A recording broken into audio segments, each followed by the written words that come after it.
In basketball, you can have an amazing shooter give you 50 points a game, but refuses to play defense, just never plays defense, and the team's always losing. I mean, there's so many examples of that. Baseball, guy hits the most home runs a year, but the team keeps losing. And why?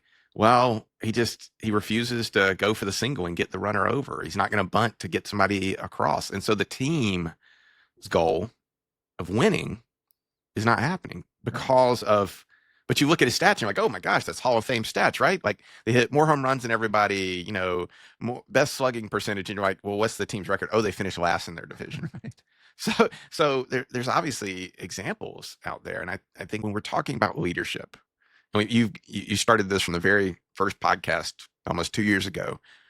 The goal is the team. The goal is the success of the team.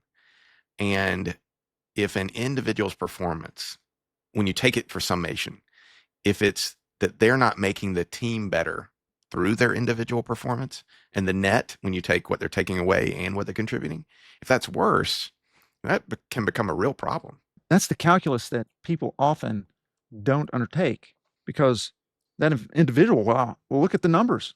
And we can count those numbers, right? Like we can actually put, whatever it is, sales that they made or whatever it is. But the organization may be losing so much more than that person contributes. It's recognizing that it's not just this individual. We're an organization, and the ripple effects of that person, the negative impact, trying to get your hands around that and understand that, yeah, they may be publishing 100 papers a year or something insane, but what are they doing to everybody else?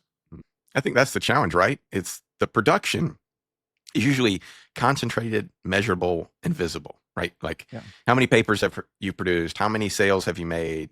Blah, blah, blah. The problem is the cost is usually dispersed, more difficult to find. A leader can point to one person and say, this person brings in this much revenue. They bring in this much patients. They bring in this much sales. The researcher has this many grants. This employee has closed this many accounts. But the losses can be spread onto 10, 20, 30 more people. And no one person's decline can be dramatic enough to draw attention. And that's a little bit of what you're going to. Like this calculus is tough to do because you don't have all the information unless you probably really go seeking after and looking for it, because it's not going to be on a quarterly spreadsheet. The sales will be, the profit will be, but the cost is not going to be on a column.